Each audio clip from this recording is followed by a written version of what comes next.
Well, thank you so much for that truly lovely introduction. It means a lot to me. And it's great to be back here at the Naval War College, where I've been coming periodically over the last 10 or 15 years or so.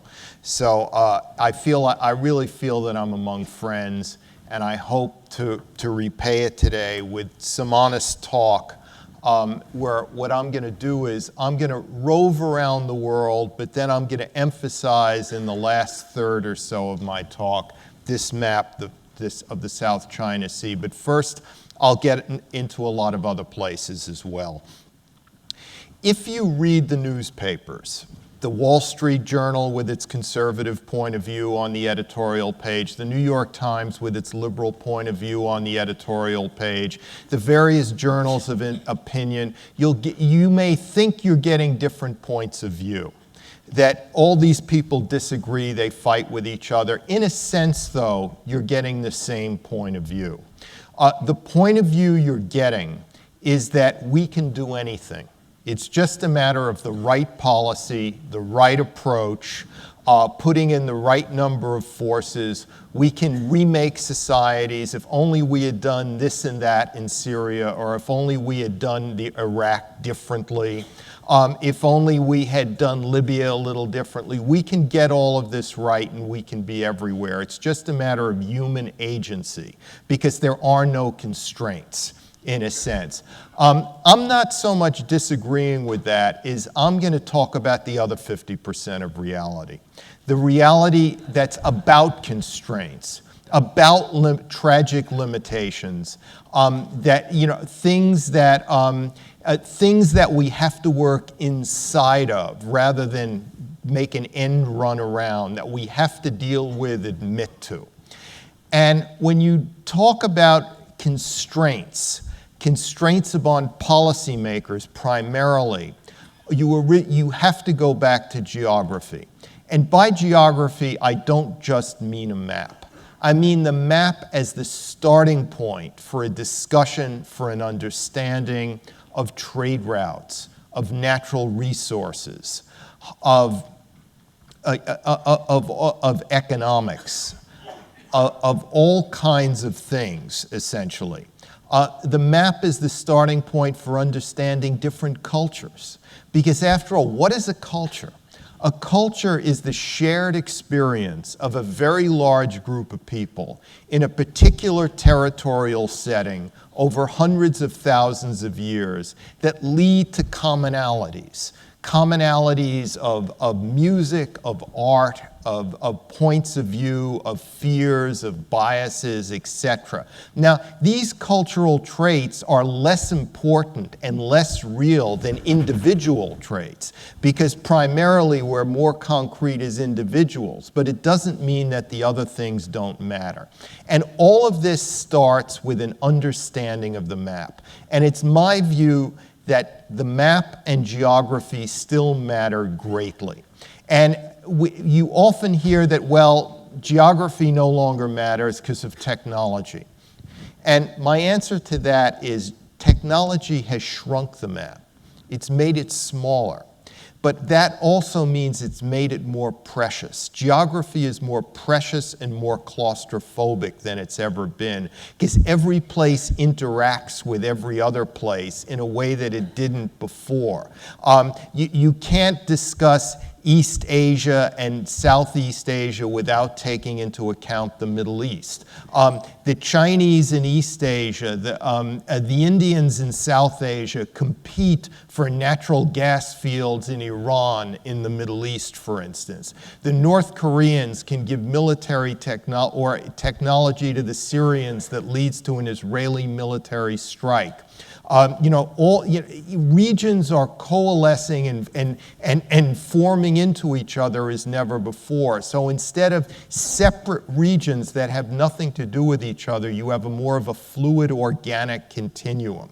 But nevertheless, this may be a shrunken geography, but it's a more critical and claustrophobic geography at the same time. Remember, we live in an age where even though the rate of human population growth is going down, in terms of absolute numbers, we're putting more people on the globe than ever before.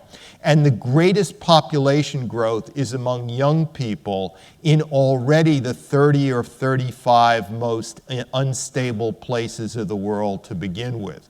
And as we all know, political insurrection starts with young males between the ages of 15 and 30. So we're entering an age of vast urban conurbations, where fighting over territory, where territory is more precious than it's ever been.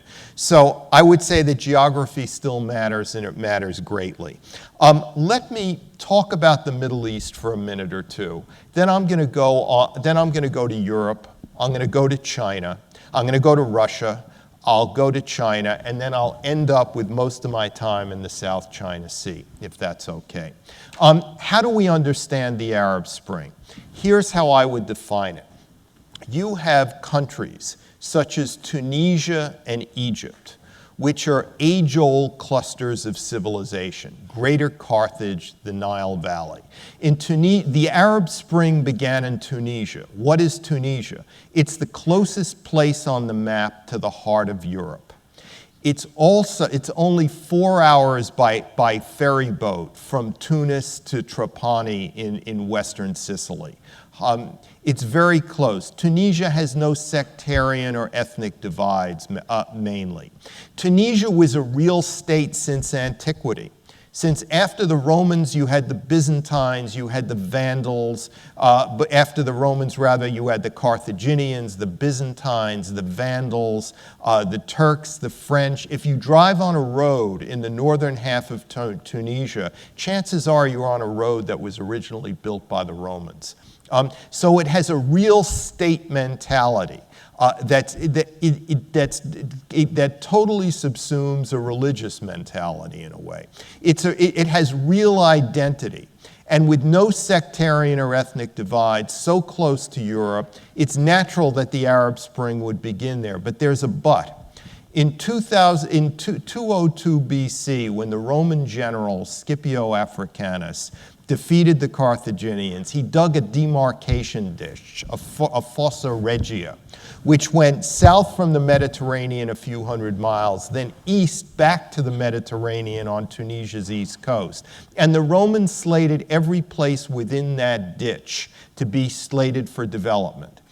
And guess what? The ditch still operates. If you're inside the ditch, chances are you're in a place of much higher development, good roads, less unemployment. And where did the Arab Spring begin? With a fruit and vegetable vendor who set himself alight to protest high unemployment and lack of development in a town way outside that ditch.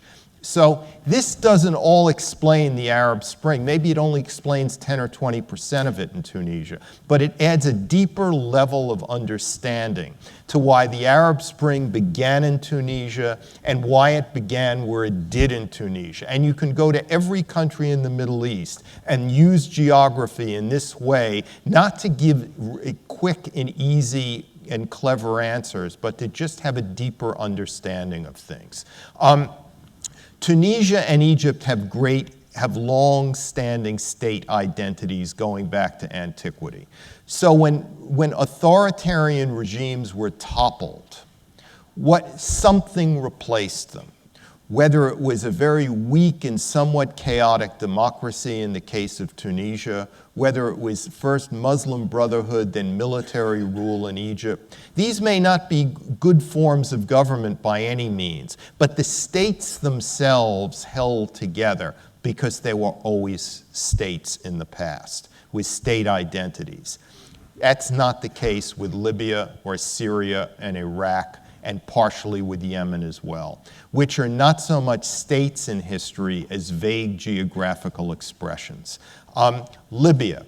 Western Libya was the Tripolitania, was always oriented towards Greater Carthage and Tunisia.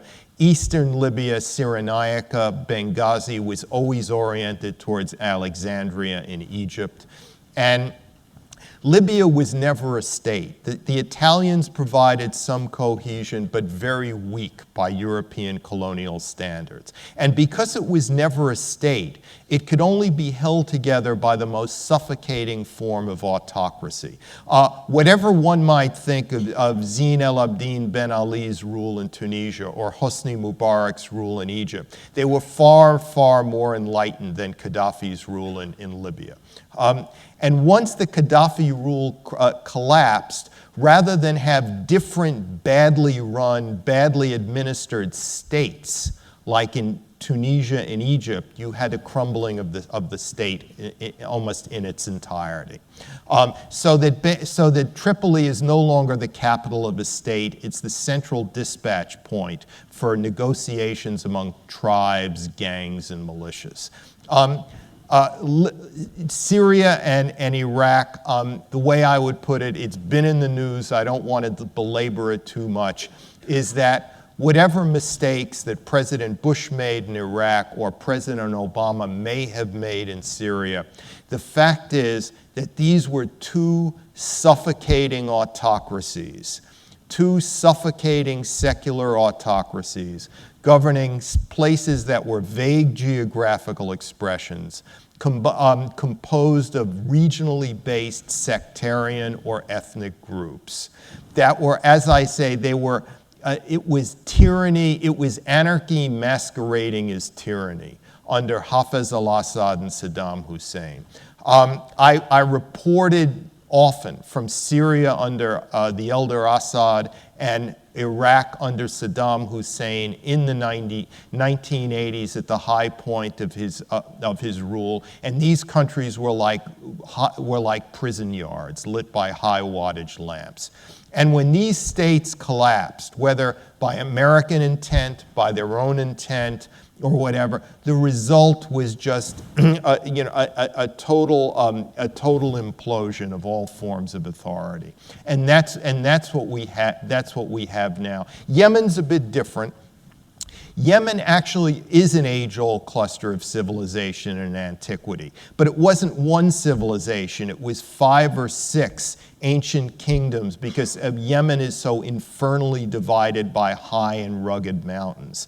Under Ali Abdullah Saleh, Yemen was about 80%, 70% of Yemen was governable on any given day. He ruled for 30 years.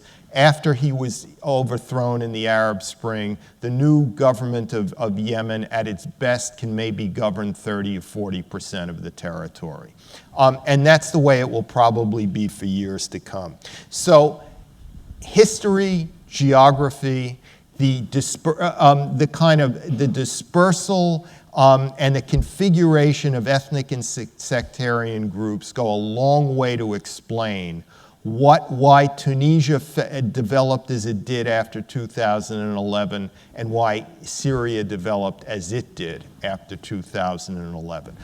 Let me go to Europe, which is, well, you say, well, Europe's united. You know, it's one place. It had the European Union. It has the European Union. But if you look closely at Europe, you have Carolinian Europe, 9th century Charlemagne's kingdom with rich lost soils, openness to the Atlantic and the Baltic Sea, shattered array of coastlines with good natural deep water harbors. This was always the heart and the wealth of Europe. If you look at the cities of Maastricht, The Hague, Strasbourg, and on, Brussels, you know, the primary cities of the European Union, this was the spinal cord of the Carolingian Empire in the 9th century. And it's not an accident that it developed that way.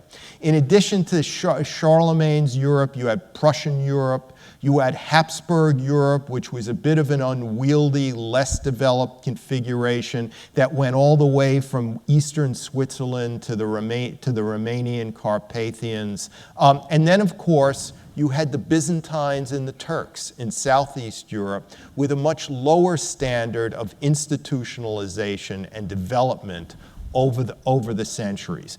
So what has happened in the last few years? What places are the worst political and economic catastrophes in Europe? I would say Greece. Within the EU, Bulgaria, which is on the brink of chaos on any given day, and more or less hovers between being nice to the EU and being nice to Putin's Russia. This is part of Turkish Byzantine Europe. It's not completely an accident that the country in the European Union that suffered the worst economic distress is also in the southeast corner, that developed from Turkey and Byzantium rather than from Prussia and Charlemagne and etc. You have the countries in the north more or less doing well. You have the countries in the south doing very bad with intolerable levels of unemployment. And you had economic depression and level collapses in Greece, so to speak. And and in the middle, the pivot state of Europe that could really determine which way the European Union goes is France. Because France has elements of both Mediterranean, Southern Europe, and Northern Europe. France is a country to watch in the news over the coming weeks and months. Its economic and political crisis is intensifying. And if France goes in the direction of Southern Europe, that could spell real pivotal trouble for the European Union. If it recovers somewhat in the direction of Northern Europe, it could help the European Union. I'm generalizing, of course, but my point is the European Union as a concept is a very ambitious one because it unites far-flung places with different kinds of histories and different patterns of imperial development that are in turn originally based on geography. Then there's Russia. Let's say you govern Russia. You're Vladimir Putin. What do you know? You know that you govern half the longitudes of the earth, but you have less people than Bangladesh, and your population is declining. You also know that you have more or less no real strong and fast land borders, except in the Caucasus in the south.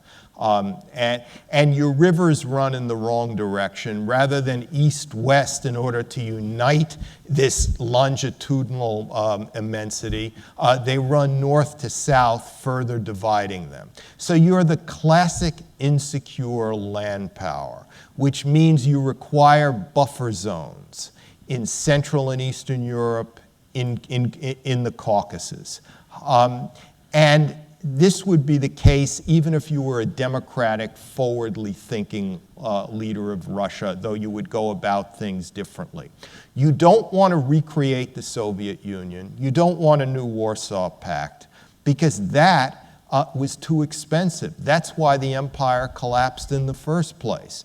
What you want is a traditional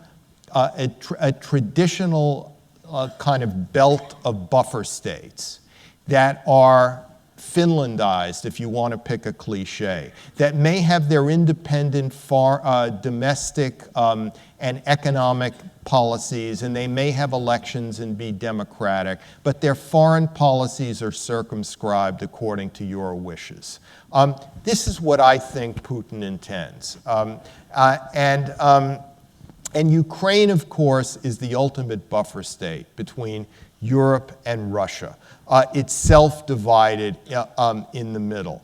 But again, here is where geography still matters, even if it is not determinative, and even if ultimately individual men and women will make choices. But it is a starting point for an understanding of the orientation of Greater Europe. Let me look at China. What are the basic facts about China? I mean the real basic facts about China. Well, Russia, by comparison, all of Russia is north of 50 degrees north latitude, with the exception of parts of the Caucasus, parts of the Russian Far East around Vladivostok. But it's cold. It's a cold country. That's why the Russians were always romantically driven to the Caucasus, to Georgia, because it's semi-tropical, it's warm. It's why the Russians love to come to Moldova, because it's comparatively warm. But China is different. If the northernmost part of China, Harbin, Manchuria, that's about the same latitude as Maine in the United States. And the southernmost part of China, Hainan Island in the South China Sea, that's about the same latitude as the Florida Keys in the United States. So China is a temperate zone continental landmass with 9,000 kilometers or so of temperate and subtropical coastline by the main sea lines of communication. So that China is blessed geographically after a fact. It has real possibilities. When the Grand Canal was built, linking the Yangtze and Yellow Rivers in the early I think, 7th or 8th century, that was a rough equivalent of the United States building the Transcontinental Railroad in the 19th century. China is a continental landmass, and in the west, it goes all the way out to it's got its coastline in the east, far to the west, it gets into mineral-rich, hydrocarbon-rich areas fronting the former Soviet Central Asia. Now, there are two ways to look at Chinese geography, because geography tells different stories. It's not all the same, and they contradict often. The positive story, if you're in the Chinese leadership, is that China is much bigger than it looks on the map, that China can project power outwards. There are only 7 million people in the Russian Far East, and that population's dropping. But there are 100 million people in Chinese Manchuria. And the Russian Far East is filled with timber, diamonds, gold, iron ore, etc. And one could speculate that as we go deeper into the 21st century, that the Chinese might colonize, move into this vast, underpopulated area just on the other side of their border. In the West, you have China abuts the former republics of Soviet Central Asia. And China is building roads, rail lines, pipelines in order to gain the natural resources of those countries. It's helped finance a pipeline to bring oil from Kazakhstan into Western China, a pipeline bringing natural gas from Turkmenistan into Western China, roads. Central Asian markets are filled with Chinese goods. So China is bigger in the West than it seems. It projects power outwards. In Southeast Asia, it's got a divide and conquer strategy. And that strategy is about dealing with the Southeast Asian countries individually for economic advantage, rather than allowing them to get together as a group through ASEAN to deal with China. So China looks bigger in all ways on this map. But on the other hand, there's another way to look at China. There's a more paranoid, pessimistic way to look at China if you're a Chinese leader. That is that China is much smaller than it appears on the map. That the ethnic Han arable cradle of China in the center and the Pacific coast is surrounded. And it's not surrounded by enemies outside its borders. It's surrounded by potential enemies inside its borders. It's got Inner Mongolians in the north. It's got Muslim Turkic Uyghurs in the west. It's got Tibetans in the southwest. And guess what? All these people occupy dry plateau uplands, which in the case of Tibet hold enormous water resources. In the case of Xinjiang and Inner Mongolia, hold enormous resources of strategic minerals and metals. So that China is surrounded by potentially hostile ethnic minorities within its border, the Han Chinese, that is. And they hold the keys to the natural resources upon which the Han majority depends.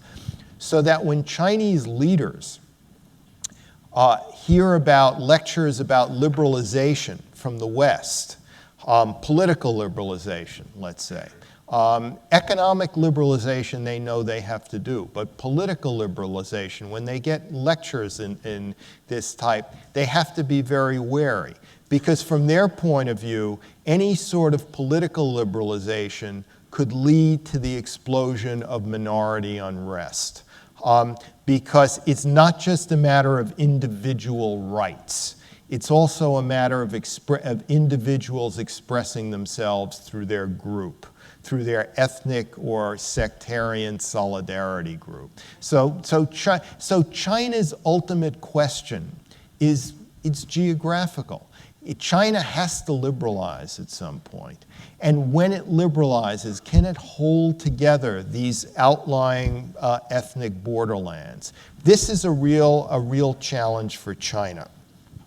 And China also looks at something else that's particularly important, both as a way to stir up nationalism, but also to rightfully expand what it sees as its area of influence. That's the South China Sea on that map, and the East China Sea just north of Taiwan, which is off the map. We look at China, the way it operates in the East and South China Sea, and we say they're being aggressive, they're being belligerent, they're being unreasonable, they're stirring up trouble. Let me try, as a thought experiment, to look at the world, to look at these seas from the way that China sees them. Once had a very angry Chinese student say to me, these are just natural extensions of our continental landmass. There are natural areas of influence. Therefore, we're only being benign in trying to consolidate our influence there. But because you Americans are coming from half a world away with your Navy, you're being hegemonic. So it's not we who are hegemonic in trying to just fill our natural basin of influence. It's you being hegemonic by demanding that you stay in the region. A Chinese senior colonel once said to me, he said, we want to do nothing in the South or East China Sea different than you Americans did in the Caribbean. That what we're doing in the 21st century is what you did in the 19th and early 20th. So why should we play by any different rules than you play by? This is an interesting comparison. Like the Caribbean, the South and East China Seas are blue water extensions of China's continental landmass. The South China Sea is about the same size as the Greater Caribbean, meaning the Gulf of Mexico plus the Caribbean Sea proper. The United States, interestingly, after the last battle of the Indian Wars in 1890, built a great navy and dug the Panama Canal and consolidated its hold on the Caribbean that had been building since the early mid-19th century. In other words, having settled the dry land continent, it then moved on to its adjacent seas. And it's interesting to see what happened to the United States once it consolidated its hold on the Caribbean. Remember, the Western Hemisphere is not divided between North and South America, as a great geopolitician from the 1940s, Nicholas Spikeman of Yale, had written. Spikeman said that actually the Western Hemisphere is divided between the area north of the Amazonian jungle and the area south of the Amazonian jungle. That it's the Amazon River basin and jungle that's the real dividing point of the Western Hemisphere. And that's because Colombia, Venezuela, the Guyanas, they may all technically be in South America. But if you look at a demographic map where all these people actually live in Colombia, Venezuela, and the Guyanas, they all hug the coast, the Caribbean coast. So they're really Caribbean countries. In a sense. And so once the United States got control of the Greater Caribbean, it essentially got control of the hemisphere, minus the southern cone way to the south. And once it wrested general strategic control of the hemisphere, It had power to spare to affect the balance of power in the Eastern Hemisphere. And that's what the history of the 20th century was all about. The United States being the pivot power in 2 world wars and in the Cold War afterwards. This is how China looks at the South China Sea. Imagine a world in which the Chinese dominate the South China Sea. What does domination mean in this sense? It doesn't mean the absence of the US Navy necessarily. It doesn't mean that there is no Vietnamese or Filipino Navy. What it means is that the US Navy cannot go where it wants, when it wants, because of fear that there may be an incident with a Chinese warship. Anti-access area denial can be extremely subtle. It could be about affecting the decisions of the opposing side, of the admirals of the opposing side, affecting the deployment decisions of where they send their ships and when.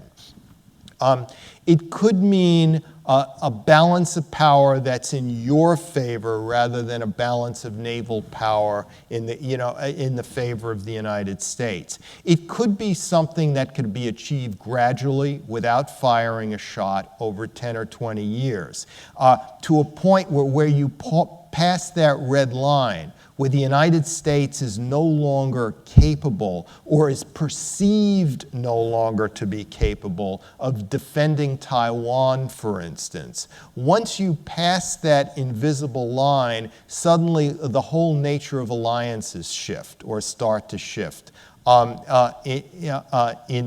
the Western Pacific. So this is what China intends. Now let's imagine a situation where China, in this subtle way, comes to dominate the South China Sea and the East China Sea as well. Then what happens? Well, then from a geographical point of view, the Chinese Navy is open to expand much more fully into the Indian Ocean and into the larger Pacific. For this will be a time when the Chinese Navy will be significant and Air Force will be significantly larger. And if China is a 2-ocean Navy rather than just a Western Pacific Navy, suddenly it's a world power Navy. Suddenly it is the predominant power in the navigable southern rimland of the Eastern Hemisphere. From Africa all the way around to, skirting around the Indonesian archipelago north to Japan. And this would all be gradual. It could all be very subtle. It could happen in our sleep, in other words, over the course of coming years and decades. They could also move out into the Western Pacific. Now, of course, there are a lot of problems with this. One thing I learned as an embedded reporter on a nuclear attack submarine for a month, and as an embedded reporter on a guided missile destroyer for a month, is that it's not just about buying equipment and platforms. It's about getting 330 young people in the case of a destroyer, or 185 young people in the case of an attack submarine, to work in unison, doing the most complex tasks, and coordinate everything they're doing with hundreds and thousands of other young people on other destroyers, and even up to an aircraft carrier and a carrier strike group. And that it's called seamanship. In the 21st century form of seamanship could take a generation or two to really build. So it's not just about buying platforms, it's what you can do with it.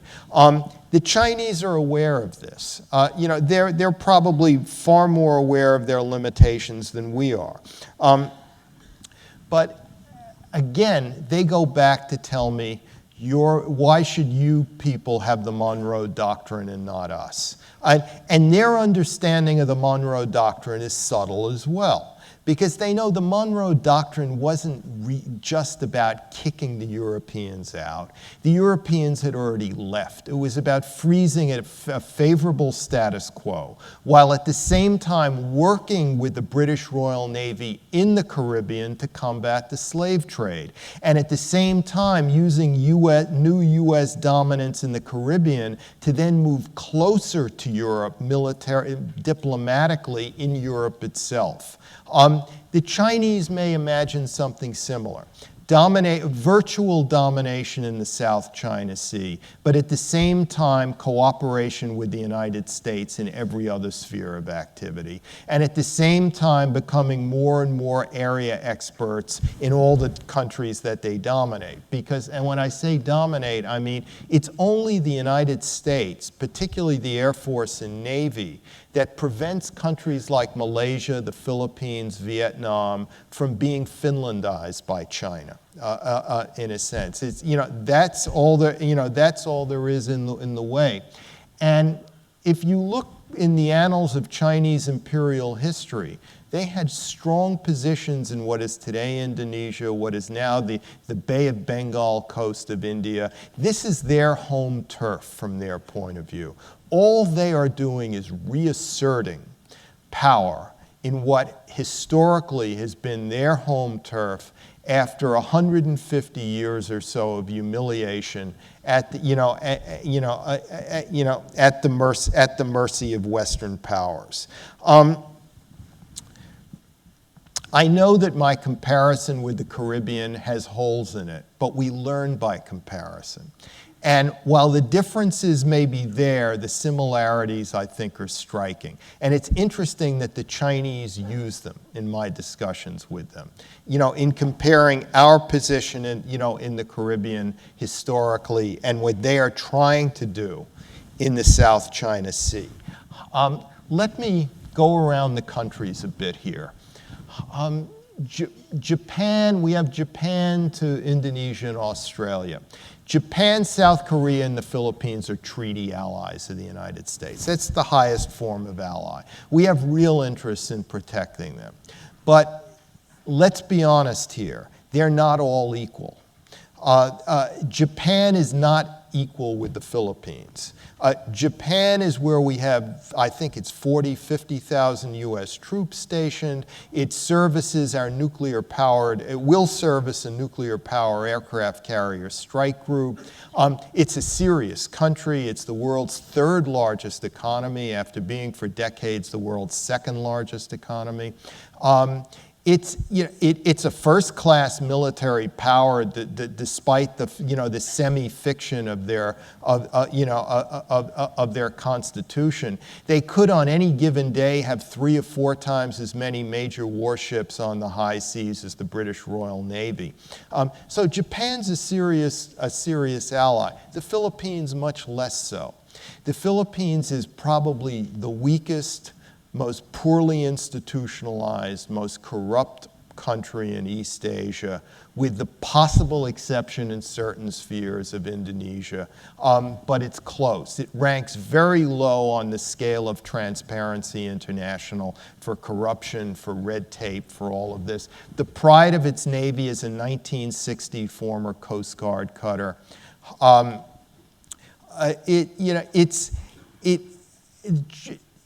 A Chinese threat to the Philippines, an incident between the Chinese Navy and the Philippine Navy that was far more severe than any current or recent past incident, is probably less likely to get the United States into a conflict with China than a similar such incident with Japan. I would say. So while the South China Sea has fascinated me very much because of the book, that's why I wanted to write a book on it, the East China Sea is probably at this moment more dangerous in terms of a conflict between the US and China, driven by an incident between China and Japan that could get out of hand. Vietnam's a very interesting country. It's probably our newest and best de facto ally in the Pacific and arguably even in the world. The Vietnamese never tire of telling me that we fought one war with you Americans and we fought about 17 with China. And we've gotten over our war with you much better than you got over your war with us. And by the way, we have no chips on our shoulder or axes to grind with you because we won that war. So we're in a psychologically superior position, which enables us to have a de facto alliance with you without making apologies to anyone or having any explanations, because it's not based on any historical weakness. It's from historical strength at the same point.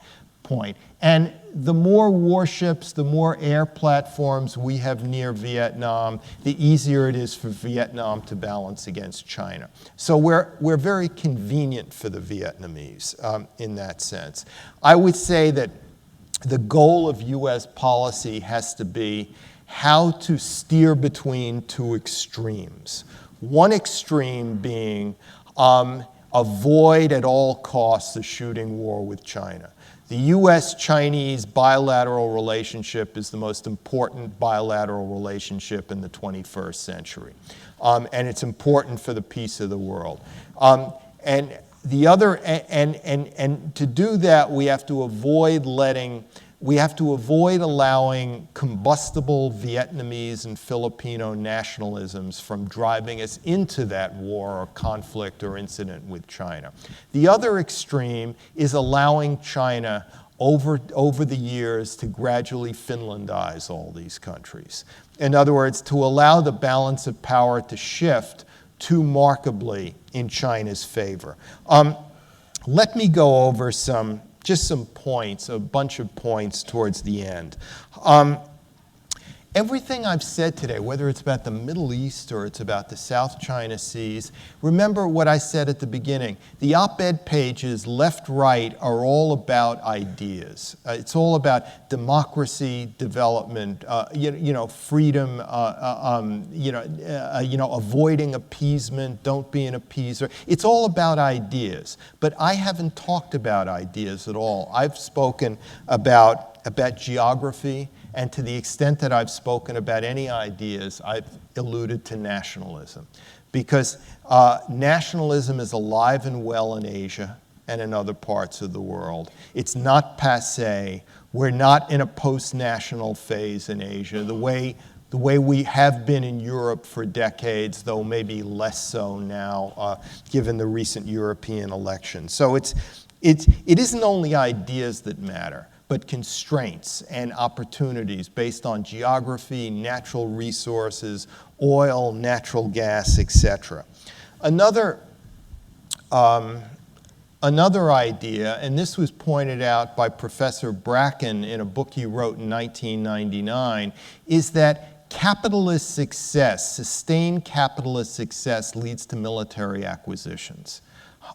Because as a state becomes more economically powerful, more economically prosperous, it suddenly finds itself, it has interests in the outside world that it didn't have before. And one of the ways to protect those interests is to build an army and a navy and an air force. The United States went through this between the end of the Civil War and the outbreak of World War I. In the second half or the last third of the 19th century into the 20th century, the United States had a bunch of forgettable one-term presidents who essentially made the United States a world power, because they successfully, with no charisma whatsoever, managed a growing economy that, with some exceptions, grew at 6-7% annual growth rates from the late 1860s to the outbreak of World War I. It was in those quiet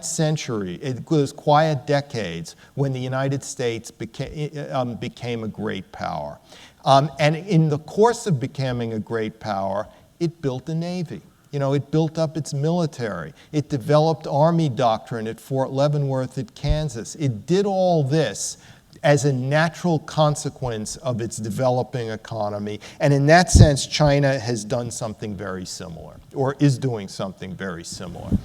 The pivot to Asia, a word on that. The pivot, I think, was actually supposed to happen in 1989 after the Berlin Wall fell. But some things intervened. Saddam Hussein invaded Kuwait. We liberated Kuwait from Iraq. Then the Army and Air Force became significantly deployed, managing a no-fly zone in Iraq for 12 long years. Then came 9/11. Then came the invasion of Afghanistan. Then came the invasion of Iraq. We're out of Iraq, or maybe we're getting back in, I don't know. But we're getting out of Afghanistan, and we're back to Asia, so to speak. So the Asian pivot should have been a natural, organic consequence of the end of the Cold War. It also was not about so much, it wasn't just about favoring Asia, it was about avoiding isolationism. Because at the end of wars in the nation's past, the United States often retreated into a partially isolationist position, which had terrible results. So this was a way for the administration to signal, we're not going to do that this time. Rather than withdraw back, we're going to pivot to another part of the world, which, by the way, to the degree that the world economy has a geographical center, it's Asia. It's where we have treaty allies, where we have a rising power, China. It just all makes sense. I'm not in any way here talking about a new war that's going to happen. I don't know. What I am talking about for sure is a more crowded, nervous, complicated world, particularly on the high seas, because globalization means more merchant sea traffic. And so the seas become more crowded, shipping lanes become more important.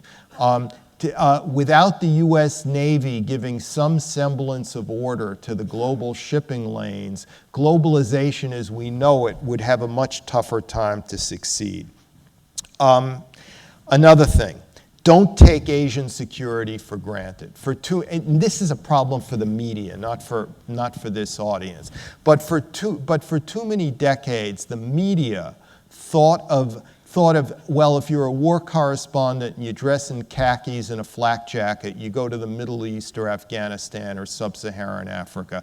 Asia's for people in business suits flying business class. You know, Asia's all about business. Well, Asia's still about business, but it's also about military now, more and more, with a very dramatic arms built up, at least measured over where we were in 1980 and where we are now in terms of submarines, cyber warfare capacity, etc. Two more points, very quickly.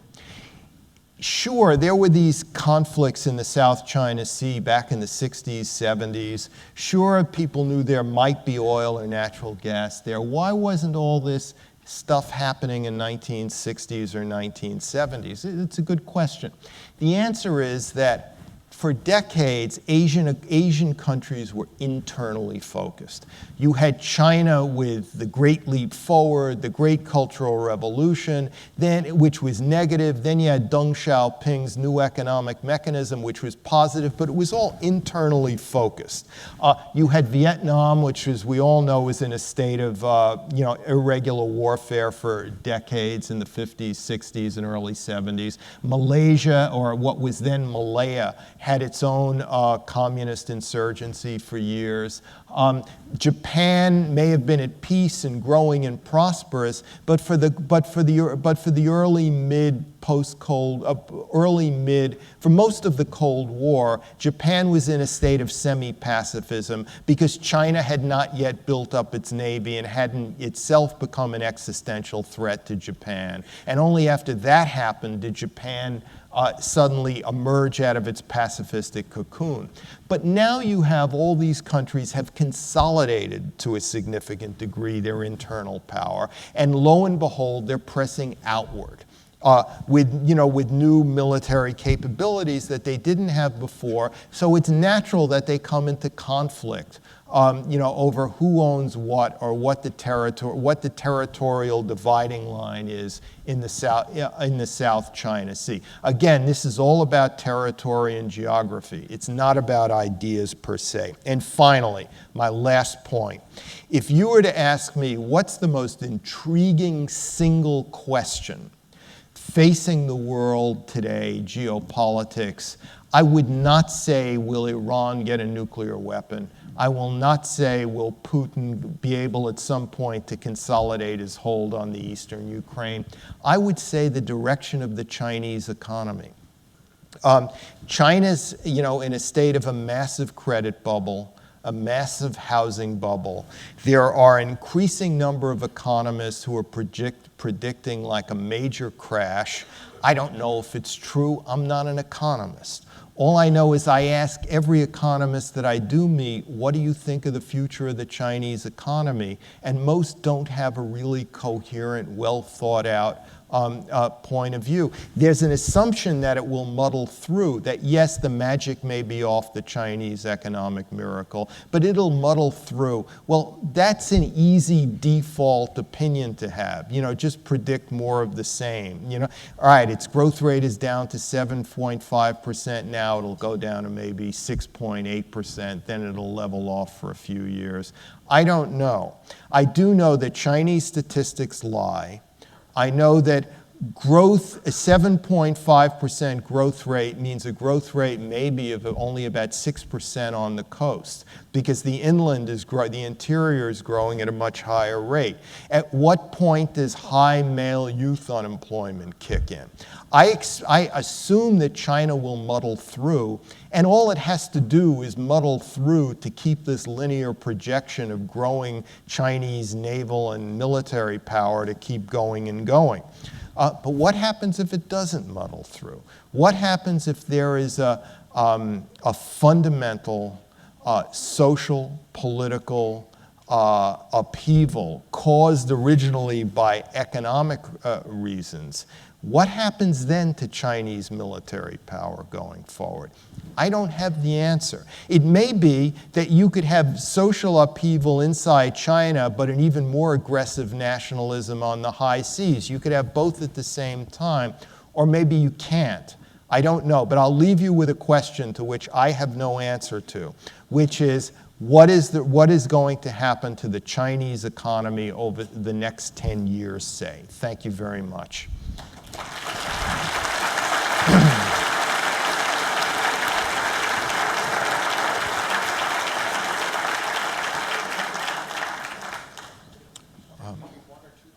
Yes, 2 questions or so. Someone in uniform? I'm having trouble seeing here. Can someone? What? Yes. Sir, Lieutenant Commander Alex Lane. For the past several thousand years, borders have always sort of been flexible as, nations have expanded and contracted. In the last 100 years, it seems borders have become these absolute rigid lines. Do you think that's going to continue to hold, or will we see a return to shifting borders and geographies? I think in terms of borders have shifted to a significant degree over the course of history. And they've even shifted to a significant degree within our lifetimes. I know if you look at the former Yugoslavia, what you see going on the news pages in Iraq today is a de facto shifting of borders, I think.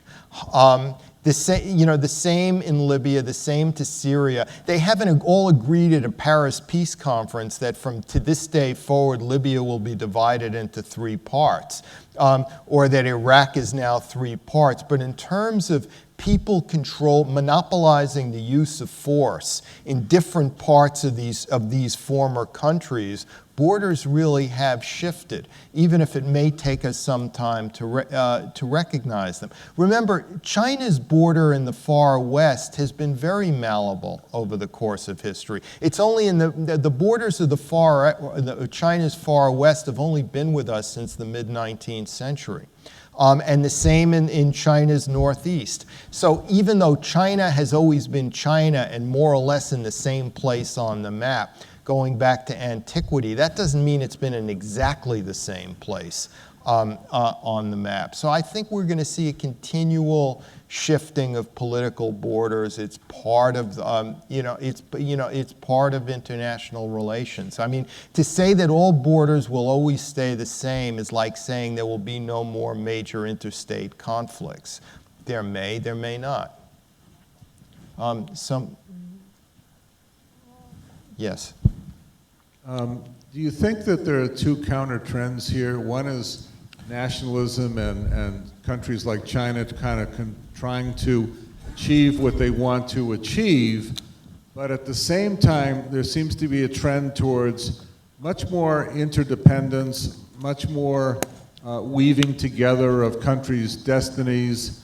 You know, the US owns this and China owns our debt. And as that interdependence grows, doesn't it feel like that a country's ability to control their own destiny by themselves lessens and lessens and lessens? China needs customers, China needs resources. Yeah. We need each other. How does that counter trend affect all of this? It affects it significantly because it's a cushion against an interstate conflict with the U.S. and China because our two economies are deeply interwoven, and the same is true of other parts of the world. I mean, this may be a negative or a pessimistic analysis I'm going to give, but it's true at the same time that when the old Soviet Union was in power, Western Europe had no practical reason to compromise with it because the Soviet Union had no economy. So they weren't entrapped in trading relations. You know, they weren't commercially intertwined. But now with Russia exporting natural gas, and as weak as its economy is, maybe by Asian standards, it's still much stronger than it was during the Cold War, and it's still a country of 140 million people. So that you have countries like Germany and France who are deeply entwined in the Russian economy, and that leads to a certain kind of benignness in their foreign policy to Russia. This may not be a good thing, but it's an example nevertheless of how Russia is more connected with the world than it was during the Cold War. Maybe one more question? Yeah, Yes. Commander Al-Magzavi from Yemen Navy. When you talked about the Middle East, I think there is something wrong with the history. Because in the Middle East, I know there is 3 strong civilizations had been there. One in Yemen, one in Iraq, and the third one in Egypt. When you talk about Iraq, Iraq is the first civilization, law empire in the history. Everyone knows about Hammurabi law. That's the first law control country in the history. I don't know how to compare it. It is like not states. And Syria, before the Islam, it was the center of interest between the Persian Empire and the Romanian empires. After the Islam, it's become the center of the ruler of the Islamic Khalifates, or what you want to say. I don't know how do you look at the history at this country. I don't think there is some things, effects on what is going on there based on the history. The problem there, these countries, there is different interests all over because in their locations, maybe because